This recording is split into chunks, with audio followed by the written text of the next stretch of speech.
All right, Oksana, we've got participants walking in the door. Can you hear them? They're kind of noisy. They're clapping. Too much They're noise. clapping? Is that what they're doing? They're excited. They're excited. All right, so we got a few people coming in. Excited today to have a conversation with Oksana. She's going to share some incredible information about mental health. I have this kind of fear, and she's going to back it up with data. We've talked about this prior to this call, that the next big medical kind of thing that we're going to go through as a world is, mental health is going to be a challenge. It already is. You hear little snippets on the news, and maybe even closer than that to you, but you keep hearing depression is on the rise, and then even to a level of suicide and things like that. I had an instance a couple of weeks ago where I had a conversation with somebody who was very close to that kind of state, and had to get them some outside help, get them to go get themselves some outside help. So it's kind of scary to go through that. It's not the first time I've had that conversation, but it's the first time I've had that conversation in a very long time. So I'm happy that you're here with us today. I'll give you a bit of an intro. As people are coming in as well, open up Q&A. So question and answers, if you click that on the bottom of the Zoom link, you can pop questions in there, and we may hold them until the end. We'll kind of see how the flow goes. It's a bit loose, and you're welcome to use the chat as well. At the end of today's presentation, Oksana is going to allow you to connect with her if you have additional questions or just want to have a one-on-one conversation, 15, 20 minutes on the phone, if that's something that you would like to do as well. So Oksana, mental health advocate, mindfulness trainer, international speaker. Just say a couple of words and they'll understand why it's international. I'm Russian originally, but I also spoke outside. Spoke outside, like outside the house? In the coronavirus, not yet, but internationally. I taught in Russia and India and in Asia. Very good. So international speaker, as well as best-selling author. So she'll be sure you weave in your book in here as well, and we'll get the link up there. So it's a really good story. She's the founder of Sattva Me, a global training organization focused on mental health, emotional stability, and social well-being for employees, business leaders, and entrepreneurs. And I've had Oksana as my personal mindfulness coach for almost 2 years, maybe a little longer than 2 years. Longer now. And then we've spoken at MIT a couple times together. Our paths have crossed in a lot of different speaking engagements. We've done some things for private corporations together. So super excited to have you here with us today. Everybody remember, make sure you're putting in questions in the Q&A and anything that you'd like to in the chat. So I'm going to turn it over to you, Oksana, to take us through this journey of discovery around mental health. Beautiful. Well, thank you so much, Andy and Petra team, for organizing this. It's an extremely important subject in today's time, and certainly there's a lot of stigma around it, and I personally had it too. So I wanted to bring not only the research, but my personal experience to this conversation and unpack it into the framework of the work environment and the employees. I kind of look into the future of what is coming and how we can get prepared for it. So I'm going to share my slides very quickly, and then we'll get started. So I want to start, and you kind of spoiled my opener, but originally I am Russian, and I found this picture. This is me about 12, 13 years old, and I'm here in the center with a plaque shirt, and I wish I had this mask. Where was this time? So we've been preparing in Russia, or at least I've been preparing for over 20 years for this time, and now I'm the only one who does not have the mask. But being Russian means that when it comes to mental health, I want to give it to you straight, like a shot of vodka today. So bear with me. It's going to be a lot of hard facts, but it's kind of creating that awareness before we get to the solutions. So what are we going to discuss today? Well, why mental health is important as your company's next risk and in the context of coronavirus. what wellness initiatives may and may not work and why, and we'll touch up on that. Then we'll go through around mental health programs. And finally, I will share the practical tools. And I'm going to ask all of you to kind of hold your questions about specific practical tools for any particular illnesses or specific situations almost until the end, or let's talk about it privately, because it's like a doctor's visit. You cannot ask the doctor for prescription before he can explain to you what the disease are. So keep that reference in mind. Anything that I'll be touching up besides that, then please go ahead and share questions and we'll unpack them as we go. Hope that sounds good. And what I want to do is to start with this little test for you, for yourself. Have you regularly experienced any of this? Feeling restless, wound up, or on edge? Being easily fatigued, having difficulty concentrated, mind going blank, being irritable, having muscle tension or pains, difficulty controlling feelings of worry, having sleep problems, especially difficulty falling asleep, staying asleep, restlessness, unsatisfied sleep. If you have experienced any or all of these symptoms, well, this is generalized anxiety disorder symptoms. So the point here is that the mental health disease are not as an outside issue as we tend to believe. Let's do just another round very quickly. Numbness, disbelief, anxiety. And here for me, what's most important is anger, short and long-term temper, and then increased use of alcohol, tobacco, and other drugs. Physical reactions, headache, body pains, stomach problems, skin rashes, again, difficulty concentrated, problems with sleeping, and then changes in your appetite, energy levels, and activity. And how are you dealing with that? So if there are any of these symptoms that you're experiencing, then these are the common signs of distress, which are not uncommon in the times of pandemic or other stressful situations. But some of you may have been experiencing it even before all of these things has started to happen. So what is mental illness, or how does it's actually the majority of stats come from CDC and other mental health associations here in the United States. So the way they define mental illnesses are conditions that affect our ability to think, feel emotions, and our actions. Or it impacts our behavior or how we act.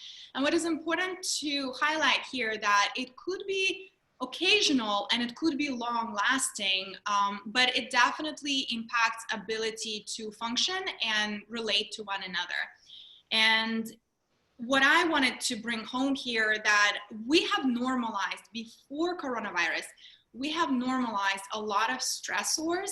And my point is not that it's not okay to feel anxiety, worry, and fear and stress all the time. It's not okay to overdose yourself on coffee and alcohol and then take sleeping pills and digestive pills in order to help yourself regulate. And it's definitely not okay to have that loud critic voice inside your head all the time. And these are already the symptoms of what can lead to a serious mental health illness or significantly impact your productivity, focus, and ability to integrate in the community. Hope so far so good. If there are any questions about anything that I say, Andy, I know you'll interrupt me. So until then, I'll get carried away. So real quick, so just so everybody's know, I get asked this question. I forgot to clarify it earlier. We are recording this. It'll be put into a blog with all the materials and posted on the website at the very end. And I do have a kind of a clarifying question from your lists. So as you read down through there, you get to like easily irritated. And I go, yes, of course, that's me. And then you get to a couple of those others. I'm like, no, that's not. How many of those lists, like, do you need all of that to fall into those categories, or do you just need one off that list? There are symptoms. So it's literally, if you're easily irritable, but you're having that all the time with all people, then it's a sign that there's something wrong going on. But if it's just once in a while, we all can have, some challenges. So it really, the answer is it all depends. But no, you don't have to have all the things on the list. It's just, these are the common symptoms. You can have 3 or 4 out of them. You can have one, but very severe. The common one is sleeping problems, but then the sleep problems will cause a lot of the other ones. So it's kind of all interconnected, and we look at it as an integrative approach here. All right, cool. Keep going. Thank you.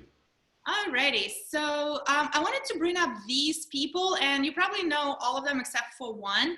And the reason why I'm bringing them up is because we admire and we tend to think about these people as impactable and super powerful, and they've changed our lives in so many ways. But all of these, plus many more, have experienced mental health disease and illnesses. For example, Martin Luther King was suicidal and he attempted suicides a few times. Lincoln is known for his extreme depressions. Churchill also had anger management problems and depressions. Diana was bulimic. Princess Diana was bulimic, and she had depressions. And this guy that you might not know actually is Lawton Chiles, and he is a Florida senator, granted I'm in Florida right now, in 1971 to 89, and then the governor in 1991, 98. What's interesting about him is that he was elected after a public scandal that he was taking Prozac for his depression. So he still was elected even though the people, so I thought that would be cool. So in fact, let's look at some stats of how often people experience the symptoms of mental health illnesses. It is statistics before the coronavirus, so now it's actually much higher, but 1 in 5 US adults, this is 2018, experience mental health illnesses. 50% of us will get it at some point of life just because of the way life's structured. Suicide is number 2 leading cause in deaths in the United States among the ages group 15 to 34, and it's number 10 leading cause among the other ages groups. And what is serious is that 90% of people that experienced mental health, 90% of suicides have experienced mental health illnesses before they took their life. What are the suicide rate statistics? This is 2017, it's going up. But we have been experiencing for the past 20 years, since the year 2000, rising suicide statistics, and it's just been going up and up and up. And it's as high as it's ever been since Great Depression and World War. And again, these are all pre-coronavirus because obviously we cannot really say, but then suicides also don't include what's called the death of despair. And the death of despair includes suicides, but then drug overdose, which is opioids, which is a huge problem, at least in the United States and I think worldwide, and then alcoholic liver disease. So people that are dying from abusing alcohol. And when it's talking about the suicide or depression in general, what troubled me the most is that only 29% of people with depression reported themselves contacting a mental health professional. And that's where I find it very dear to my heart because I've experienced severe anxiety and depression the majority of my life up until I found tools that I now teach and bring to the workplaces and privately. And I've experienced these symptoms, and I literally did not contact any doctors or any professionals because it was hurting my dignity. And I felt like if I need to admit it, there's nothing wrong with me because I'm happy sometimes and I do things sometimes, but that lack of admitting it to yourself, that's what drives people. So, and it presents a challenge in the workplace, even if you provide those lines. I hear a lot of employers right now say, oh, we provide psychiatrists fast lines and things like that, expecting that people will call. But Andy, you're lucky that that contact of yours or client has reached out to you and you were able to get him help. Most people don't. So this is something for you to consider. Now I want to do, this is just summary of the stats that we just covered. I want to do a little poll. When do you think, out of all seasons, spring, summer, fall, and winter, the most suicides occur? And just click on one. Out of the 4 seasons, when do you feel that the most suicide will occur? Are you able to see that poll, Oksana? I know, I need to click on it to get out. I did my job. I launched it at the appropriate time, so I did my job there. That was cool. Okay, yeah, no, you did awesome. Actually, I cannot click on it, but I actually had my answer, which I don't want to skew for you, but I'll wait.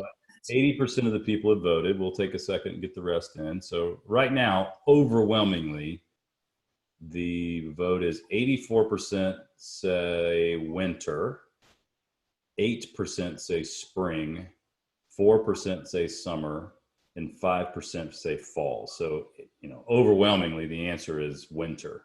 Winter. That's what I thought too. When I started to research all of that, I'm like, winter, of course. Well, the correct answer is actually spring. And let me explain to you why. In the winter, we're mobilizing for survival. And we don't have actually enough energy to execute on suicide because we're all wrapped up around survival. The same thing applies to the war veterans. There are a very small percentage of soldiers that commit suicide during the war times, while they're at service, while they're active, while they're in the battle. There's camaraderie there is, perseverance and activation. A lot of it happens after the impact. So people are coming back home from the war, and that's when they start to see like there's something wrong with them. Right now, why is it important, why I'm bringing this up, is because when it comes to COVID-19, I look at it as we are in the winter right now. A lot of businesses are mobilizing, a lot of businesses have collapsed and changed. Some companies will actually feel the impact in that winter in the summer months. So that is going to be another wave. But the wave of the mental health issues that we're all going to be facing, it's coming right after that. It's that spring. Why? Because ideally, the thing's supposed to be going back to normal. But in the winter, everything is gloomy. So when spring comes, people start feeling the difference. Like, well, I still don't feel good inside, but everybody's supposed to be happy. So that is a kind of something for you to consider. And how can I click out of it? And in Russia, we have the proverb, which I kind of reminded myself, prepare sleds in the summer and carriage in the winter. So if you want to prepare for this next pandemic that is coming, then now is a good time to prepare. So prepare that carriage, and as the whole purpose for you to remind you about the fact that I'm Russian. So let's consider kind of what are this mental health, what mental health well-being looks like, right? We covered a lot of the illness and a lot of the gloomy stuff. Let's go to the spring side or the summer. Sorry guys, I'm trying to click through. So mental health includes 3 areas of well-being according to CDC definition, which is emotional, psychological, and social. I personally like to include 3 more, which is physical, financial, and spiritual, just because it feels life is incomplete if I am not well in all of the 6 areas of life. And what is important here is just when mental well-being allows you to handle stress, relate to others, and make healthy choices. So when we are well overall, we just function better and we perform better as employees, as units of society, as human beings. And I have personally struggled with this for the majority of my life. And I think that's what prevented me from looking for help. My rationale was, since I am experiencing moments of joy, and I had plenty of those throughout my lifetime, then it means when I am in really dark places and I felt that extreme level of anxiety and depression and suicidal thoughts, then I felt like, well, nothing is wrong with me because I have the moments of joy. Well, mental health disease do not exclude the fact that you can have moments of well-being. And if you have moments of poor mental health, it does not mean that you are having a disease and illness. So you can be sad, you can be anxious, you can be stressed. It just cannot be chronic, and that's something that impacts your thinking, behavior, and how you are feeling all the time. So that is important to differentiate, and that's where you need to really do the self-assessment and say, how much is not good?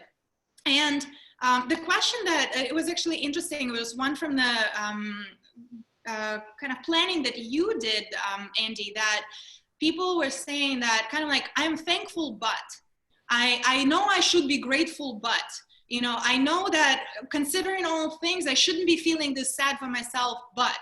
So my question is, why is it not your experience all the time that gratitude and well-being and joy? In fact, I think that the majority of people have not experienced well-being even before the coronavirus hit. Everybody was kind of on a hamster wheel and going and achieving and doing all these things, being really stressed. And the kind of like the way I want to pursue or explain it to you is that the experience of well-being is always an internal experience. However, especially in the Western culture, we are trained that it needs to be an external conditions and experiences. For example, you know, get a good job, get a good education, the family needs to be in order, and there is always external motivators that makes us feel better. Coffee, alcohol, sleeping pills, these are also external tools that we use to feel better, but we really don't look of what is going on inside all the time. In fact, I have a question for you, Andy, and the rest of the audience. I don't see you, but where do you see me? Like point, where do you see me? And you can point. Right there? You're pointing, I'm sure that most of you are pointing in the screen. Like I see you right there. Where do you hear me? Right there, right? Like you're talking on the microphone, like it's coming out of computer. Well, actually you're seeing and hearing me right here. Consider that. You're only seeing an image of the computer and it projects on the retina of your eye, and your eye picture projects in the brain. How your brain is operating and what lens of the mindset you are having is that's how you're going to be seeing you. Some of you might be annoyed by my Russian accent right now, and some of you might be loving it. So I am the same, but you have different perceptions of me. So the question to you, if you had a choice, if you really had self-mastery, if you really had perfect self-regulation, would you choose to be joyful and happy and not stressed, or would you be choosing by definition to be worried, anxious, and depressed, and super stressed? Which would be your choice naturally if I told you that you have perfect choice and you have all the tools to do that? Andy, which one would you choose?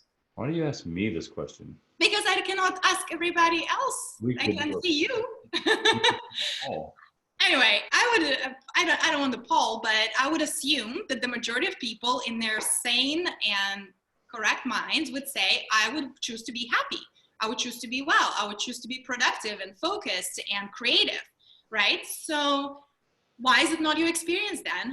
Is because we have the most evolutionary computer on the planet Earth, which is our brain, but none of us have read user's manual. We don't know how to operate it. And we have such extreme levels of intelligence of this machine that it hijacks us. And that level of intelligence, when it doesn't have a stable platform, when it doesn't have mental stability, it overwhelms us and it confuses us. And we get all drawn to this external experiences instead of trying to correct and understand us internally. And therefore, all the human experiences must be addressed first internally. And that training, that platform, that stability that I'm talking about, it makes all the differences. These are the tools that I've been teaching, and that's what helped me to climb out of my anxiety, my depression, my suicidal thoughts, is once I got stable practice, once I got that platform going, then I was able to see and make the changes that are necessary. Let me explain it to you the other way, just to make sure that everybody got this. Car race driver. Think about a car race driver or any Olympic player. They train every day, and that car race driver goes and trains himself to go high speeds, how to brace himself within the body when the hit comes if he crashes, how to navigate the car, how to activate his mental state, how to regulate his stress emotions so the stress doesn't go too high and he doesn't get hijacked, so he doesn't start doing counterintuitive stuff. He trains all the time, right?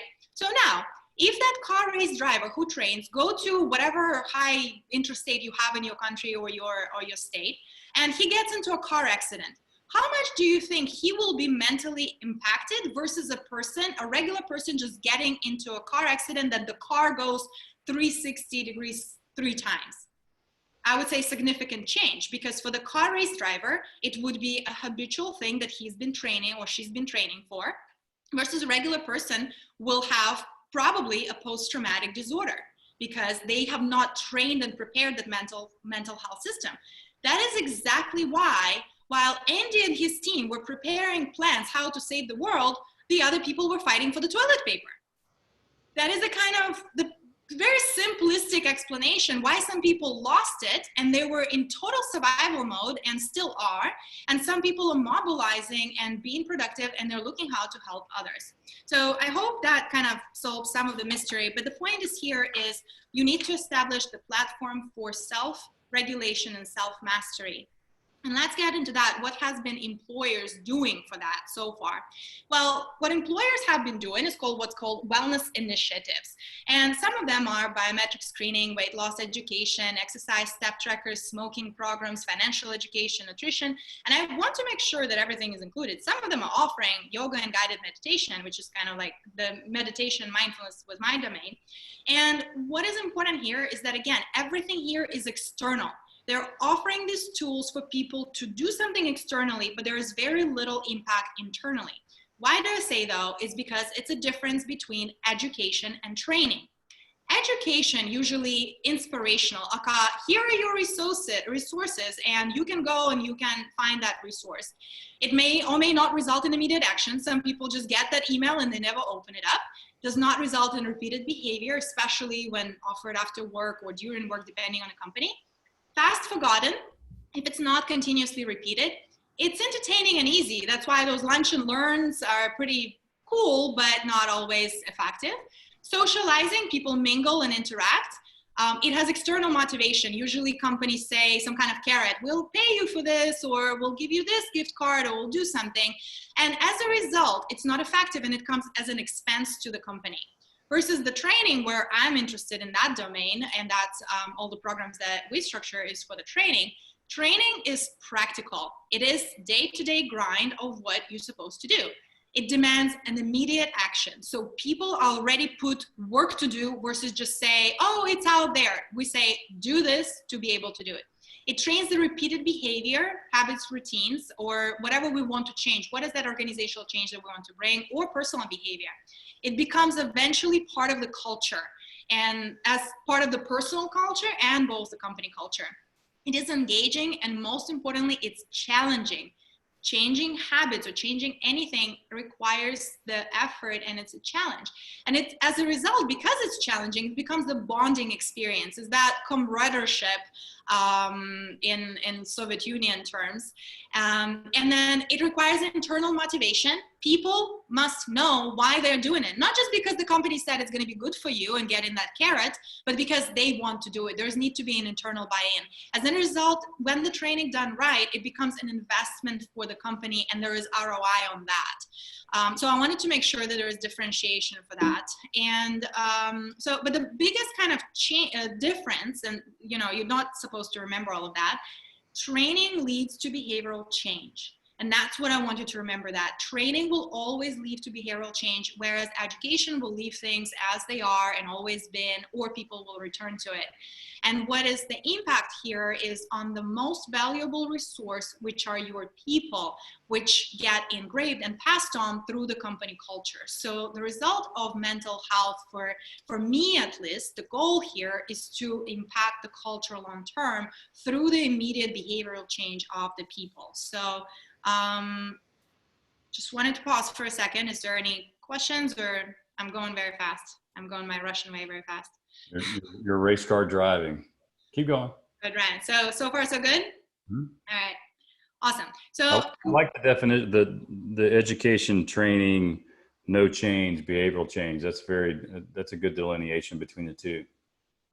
Yeah, I kind of like to keep it short and concise. I mean, I give too many bullet points, so I don't like bullet points. Anyway, let's look at the ROI on mental health at work. And I want to spice it up a little bit. And I found out this term. In fact, in Japan, they had a term called karoshi, which means death by overwork. And these are Japanese symbols, because in Japan, they had this issue of suicide from burnout for many years, especially among the male population. And they started to look as a society, what's going on. And so there is a whole term of burnout, of suicide from burnout at work, and it's called karoshi. So I thought just a little fun fact. But let's go back to the numbers and statistics. So the depression and anxiety cost global economy, that's before the coronavirus, $1 trillion per year. About between the 125 and 190 billion, this is workplace expenditure in the United States alone. And what is interesting for me here, that what causes it, what's called high demand at work, that's our burnout. Meaning that people are putting a lot of pressure. Well, guess what your best players are experiencing right now? They have a lot of pressure. Guess what all the leaders are experiencing right now? They have a lot of pressure. And then what people are, the people that are not employed, then it goes to the lack of insurance. Work-family conflict, right now, the domestic abuse and domestic violence is on the rise. The divorce rates in Asia and China went up threefold after their quarantine. So this is something for us to consider what's going on and what we are here to encounter next. Depression costs employers in the United States 17 to 44 billion. Between these all calculations, mathematical estimations. I didn't come up with it. Professors in Stanford and at Harvard did.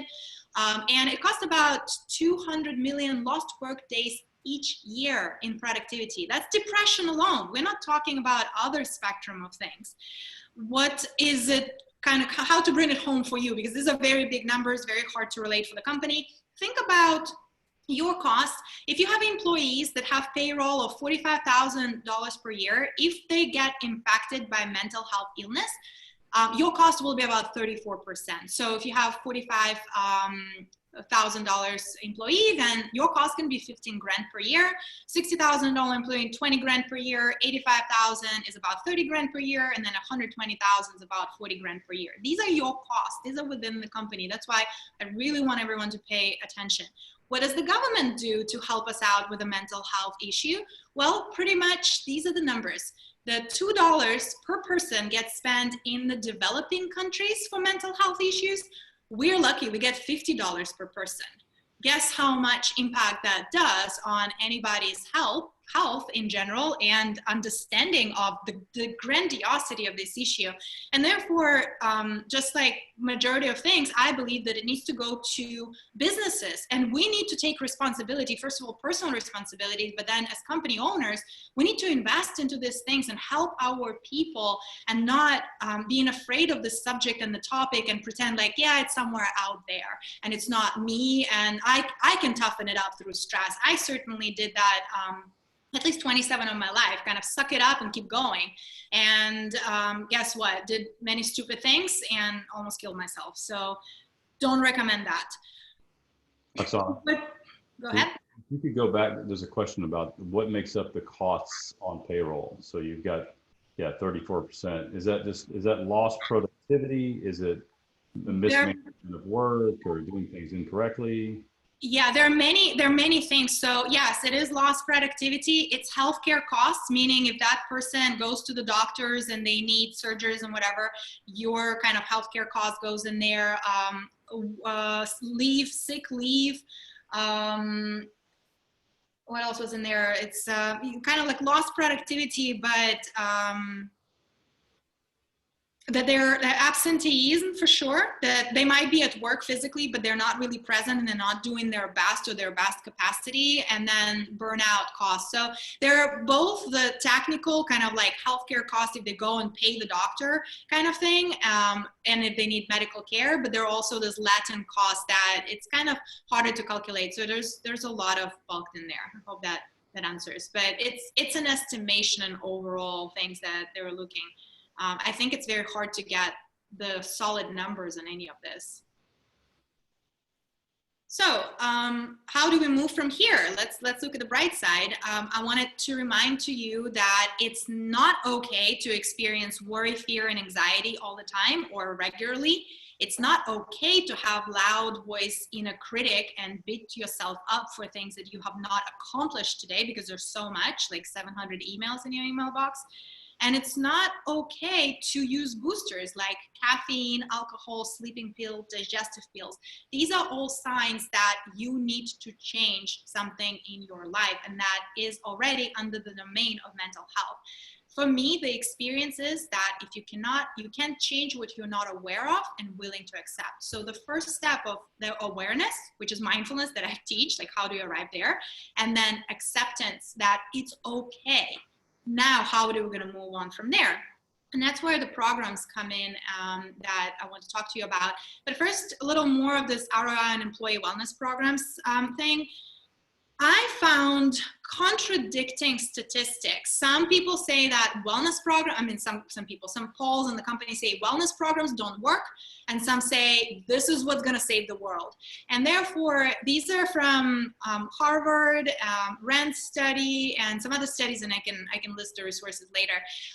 But Harvard kind of found out that it's 6-to-1 ratio, meaning that if you spend $1 on wellness program, you will get $6 in return. And that calculating the medical costs of $3.30 and then absentees, the $2.73. So this is the kind of answering your question, Andy, or whoever asked the question, that there is medical cost and there is absenteeism cost or productivity cost, lack of focus cost, things like that.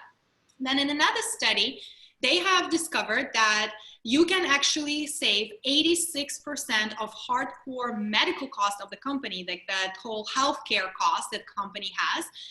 However, the disclosure there, it's for disease prevention programs, meaning these are for the people that already have some kind of disease like diabetes or heart disease or anything else that are working in your population. And if you educate them that they need to go and get regular screen checks, that they need to go out and get the pills, then you will be able to save that amount percentage. The lifestyle programs, which the majority of wellness programs are, they're just lifestyle programs, you know, steps and yoga classes and go do that. They actually have 13% reduction in healthcare costs. But the participation varies. So participation is 87% of the lifestyle programs, but it's only 13% reduction. And I find it reasonable if the programs are not the trainings, if they're education. If they're education, then yeah, that's pretty much, you're gonna hit some people that already have that intrinsic motivation, but it's not across the broader spectrum of your employees or your team or whoever. And then something that is very hard to measure, and this is the question to you: how much do you value? How much do you put value on your retention? How much do you put value on your engagement? How much do you put value on caring deeply for your employees, their well-being as people, their relationships between one another, and productivity? So all experts kind of agree, or scientists, that it's very, very hard to put a dollar sign on these. And so this is a personal question for you to answer. And before I kind of go a little bit deep into the program, what is important for at least the programs that I teach, I cannot speak for all of them, but there's very smart people that are looking to the futuristics of how does the whole employment spectrum, what are we gonna do in 2030? And they all agree that in 2030, only 1 in 10 skills will be technical skills. The rest of them are gonna be soft skills. And for me, the programs that we create, mental health, is the training for the soft skills. And some of them are communication skills, flexibility, adaptability, creativity, conflict resolution, leadership, problem solving, teamwork, and integrity. So remember that aspect of self-mastery and self-management and self-regulation. How do you adapt when coronavirus hits? How long does it take you to adapt? How flexible you are with ever-changing environments. We were working in the office, now we need to work online. All these things kind of go into that domain of the soft skills, which again, leadership, you know, who took charge and who collapsed? Who started to be all melodramatic and who just said, you know what, let's brace, that's what it is, let's go. So something for you to consider, because I think the soft skills term getting a little traction, but just like mental health term is not very sexy, it's not very popular. So what I want to give you an example of kind of the combination of the things that we put together when we work. I kind of put it for the simplicity, a 4-week program. And right now, because of the coronavirus, it's literally, you can only look like 3 months in advance of any programs. Nobody's going to commit for 12 months. So because the program will need to change. Once we're going to go back to the offices, the program will need to change. So you should not be doing longer than 3 months programs right now. But it's usually the kickoff of what are you trying to convey and recruit the employees. What we've been doing with Andy too and Petra team is those 15-minute practices live via Zoom, very impactful. I've been doing tons of webinars and educating, just like what I'm doing right now, educating, having people opportunity to ask questions. Micro-learning tools and practices, they need to be super short. Mine are as short as 2 minutes. but they're frequent and regular. And then opportunity to have this group learning and reflections. And then of course you need to evaluate what is the impact, are the employees liking, getting their feedback, because it's for them and not something that you just install like a wellness program. The attendance there is usually around 10%, sometimes even less. And it's a small group of people and they don't know one another and they don't talk afterwards. So what's the point of putting all this education and spend money on that? Then you can actually console this money and put together something that's going to create the behavioral change that you want to. Of course, a lot of you can go ahead and create your own programs, but there's something that I've learned in my experience is that you can get an expert and complete the journey much faster. I found this quote from the Rumi, who's one of my favorite Sufi poets, highly recommend the read. Whoever travels without the guide needs 200 years for a 2-day journey. That's how I felt with the tools of me learning the tools in 2012. And for about 5 years, I didn't have a guide. I didn't have a teacher that would explain to me and create these things much faster and easier for me. And therefore, my progression was just slow. I was meditating 3-4 times a week, transcendental meditation, but I still felt suicidal. I still had anger management issues. I still had extreme levels of worry. And it wasn't until I paired the education, the immersions, it wasn't until I found my teacher in India that kind of put all these things into integrative approach that I started to make huge bounds and leaps of progress, to the extent that I can claim to you right now that I don't have experience of anxiety and worry. It used to be my 99% experience, constantly the hardest pumping, feels like the earth is gonna go outside of my feet. I would overschedule, I would overdo, I would constantly rush. I don't have it anymore. So when done right, it is really, really impactful tool. So I wanna pause for a second if there are any questions or any comments or anything that I can answer. Yeah, I got one for you, and then I'm gonna ask you, there's a really tough one up here actually. How could, so we have groups of people on here that are from organizations, obviously, and we have individuals inside of those organizations on this call. Right. If they wanted to start doing something to begin to protect their mental health and guard against the thing that we all are kind of saying is going to be coming, right? I wrote down this quote: those that fail to learn from history are doomed to repeat it. Winston Churchill. You showed some graphs earlier that showed what happened after the Great Depression, what happened after the World Wars. I mean, we kind of see what's coming. It's this train with, coming at us from down the tracks. But we need to do some things. You know, we can't just, we have to take some action. Right. Short of somebody, you know, hiring you or hiring somebody else or putting together a 4-week program, do you have something in here that's like simple that people can start doing right away? Absolutely. It all boils down to routines. If you can create routines, habits and routines, so daily routine, look at what are you doing on daily basis to maintain yourself in the what's called higher elevated states. Exercise is one excellent one. Meditation is another excellent one. As simple as drinking water consistently, because when we drink a lot of coffee and alcohol, we are dehydrated. It dehydrates our brain. We start to get a total different hormonal thing. So we are creatures of habits. Human beings are routine behavior creatures. That's how we've been created. And therefore we thrive on healthy routines and we collapse under unhealthy routines. So start increasing the ratio and put together a regiment. What are you going to do first thing in the morning? What are you going to do last thing at night? And what are these things that contribute for better sleep? For me, for example, I share my whole day in my book, Next Level You, which you can get on Amazon. I share my story there. So if you want to hear kind of like the full spectrum of my journey, super short, easy read. I mean, you wrote it. And there I give tools and explanations. So you can start there. Like, get the book, see what I do. I wake up 5 in the morning and I say, this is what I do. And then this is what I do the last thing. I had huge problems with sleep, couldn't figure out my sleep. There I list 10 tips for sleep. So we're also gonna share in the resources, I think we mentioned, I'm gonna share my online platform where I guide practices. If you feel like this is where you wanna start and have guided practice once a day, do that. We've done 15 minutes with Petra. We have one last one today, and I was amazed how little people were attending. And I believe it's because lack of education. By the way, this webinar, it's education.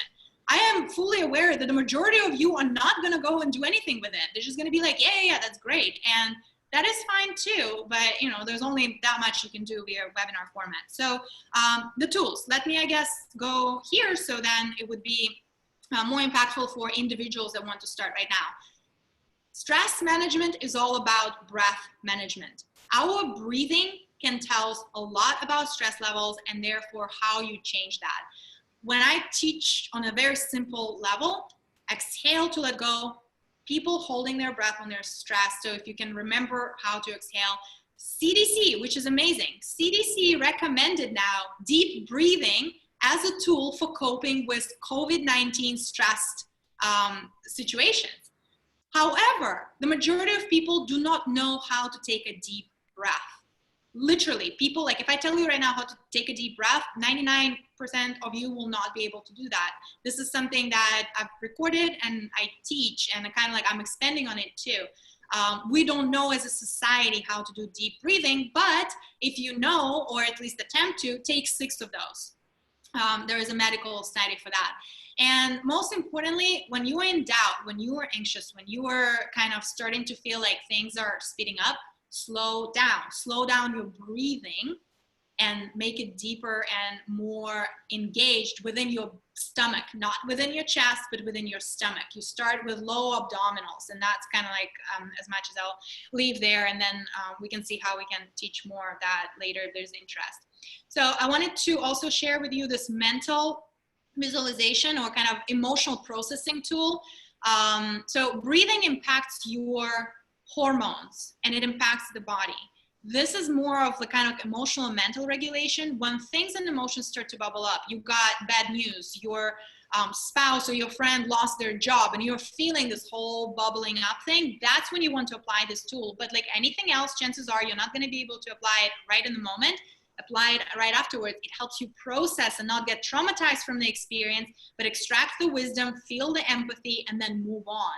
So easy to remember, RAIN. First, you recognize that experience is happening. Then you need to acknowledge that it's happening. How do you acknowledge? Instead of say, I am anxious, you say, I feel anxious. You label your emotion. I feel worried. I feel overwhelmed. I feel depressed. By saying not I am, but I feel, you put degree of separation between you and the problem.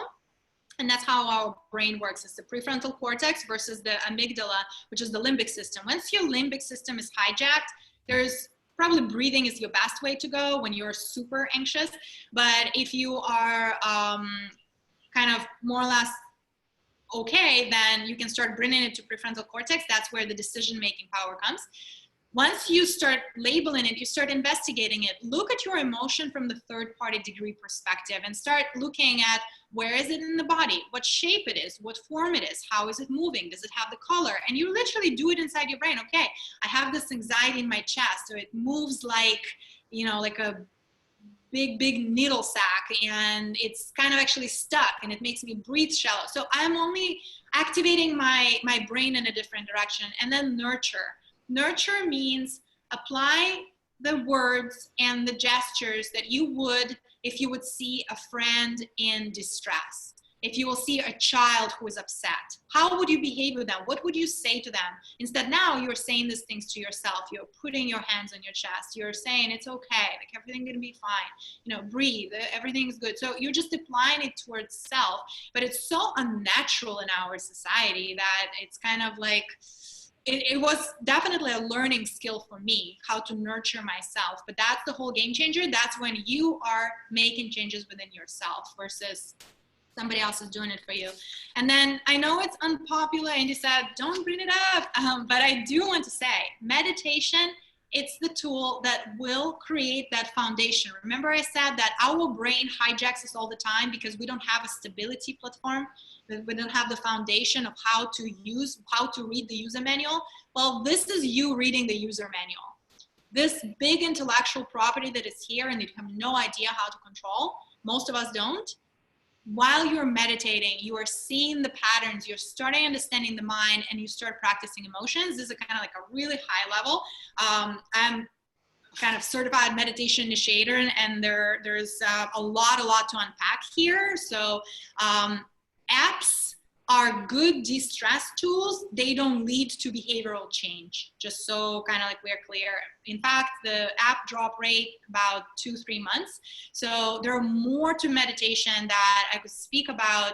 And I have actually myths and truths about meditation webinar that I recorded that you can find on the YouTube for Sattva Me channel. So this is kind of it. I wanted to share my personal contact. I want to remind you, if you have a team, after this, I will send the Calendly link so you can book a 20-minute consultation for me. If you don't have a team, please don't book the calls, but rather email me your question if you have one, just because there are a lot of you.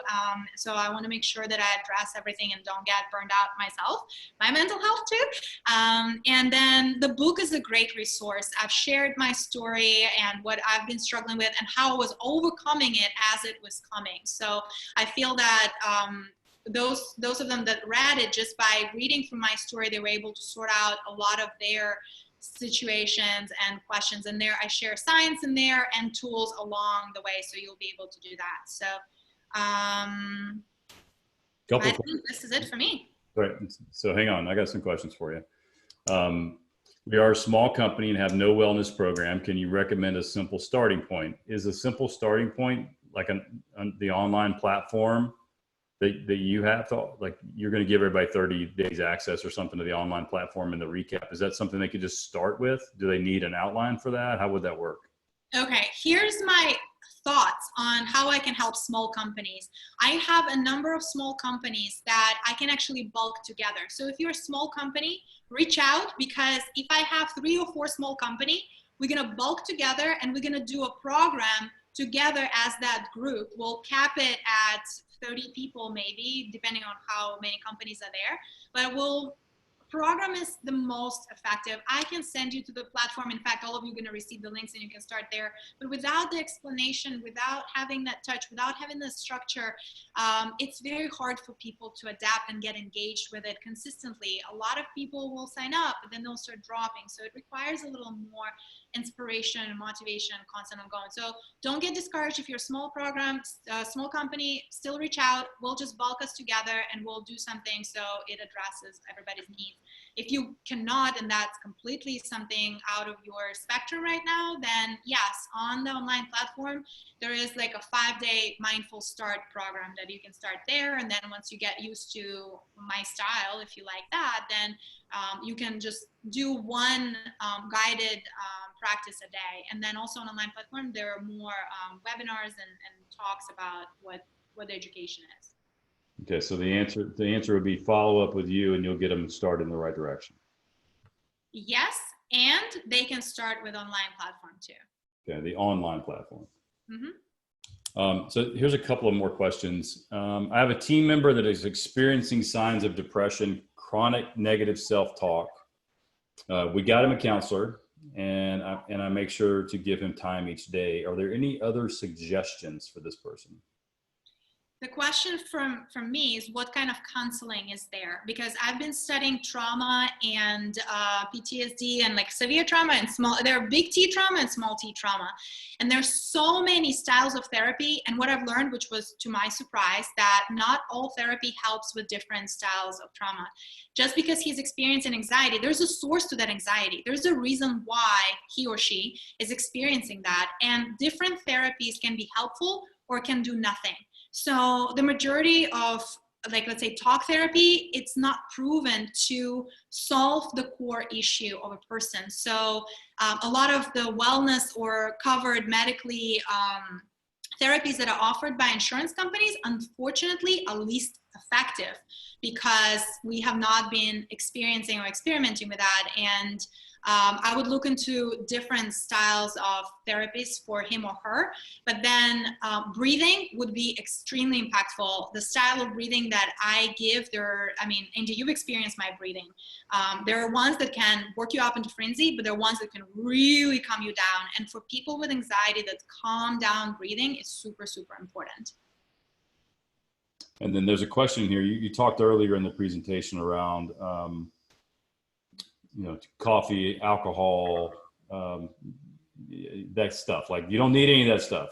I think 50% dropped out after that, right? They're like, we're not listening to her. There's a serious question around that. Being on prescription medication for depression. And, I'm not sure that this is I don't feel qualified even to kind of address it, but you can talk from maybe a personal opinion around that with your own experiences, maybe. Yeah, purely my personal opinion, not a medical advice. I want to give it on the record. Depression medication, or any kind of medication, let's just not talk about depression specifically, any kind of medication supposed to help you to elevate the symptoms so you can deal with the root of the problem, and then you're supposed to get off it in general. So depression medication is supposed to be a short-term boost for you to be able to feel elevated emotions, to feel happy, to feel the energy. So then you use that energy to make changes in your lifestyle, in your life, in your routines, in your behavior, so you don't get depressed in the first place. Unfortunately, the way the medical system works in the Western world, it's all about just feeding people drugs. Well, body gets used to drugs, and then you just need more and more and more and more of it. I personally, because of my stigma to mental health, I never took depression medications or anti-anxiety, and I probably should have, because my journey would have been shorter. But I have friends and people who do, and unless you do other tools to stabilize the platform, then you can never get off it. And for me, well-being is not complete until you can actually get off or reduce the dose. If you're reducing the dose, that's a good direction. It means you're progressing. It means you're putting less chemicals into your body, and then you have higher capacity to naturally overcome the adversities that life brings. So my take on that is kind of simple. Yes, you can take coffee in the morning, but when you turn it into 6, 5, 8 cups a day, that's not well-being. That means you're running on a high. When you have to have a glass of wine at night because otherwise you cannot handle your kids, then it's a big sign that there's some changes that needs to happen. What are you doing during the day that you're getting so wound up at night? So it's the whole lifestyle. That's why I say that programs are important, because it's an integrative approach. It's not just change one thing and you're going to be fine. There are complex things that need to change to address that.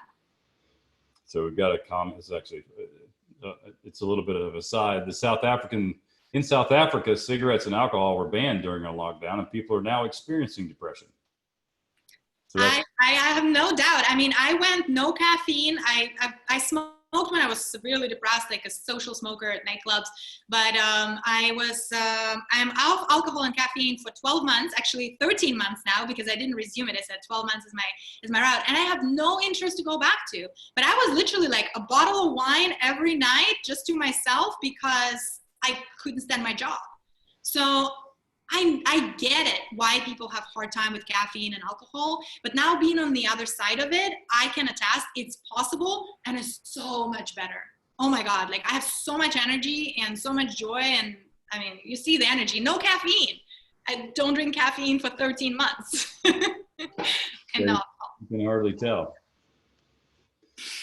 All right, so we're right up on time. We appreciate everybody being here today. Oksana, I appreciate your time and sharing wisdom and your thought process around this very important issue of mental health and how to keep people healthy through all this, not just physically, but mentally as well. So I appreciate you spending the time. We have recorded this. We will have it posted with a blog on the website, petracoach.com, by the end of the day. So just go on there and share it, put it on social media. Let the world know what's going to happen and what you can do about it. So thanks for being here. Good to see you. Awesome. Thank you guys, and watch out for these resources. So we'll stay tuned. Bye. Bye-bye.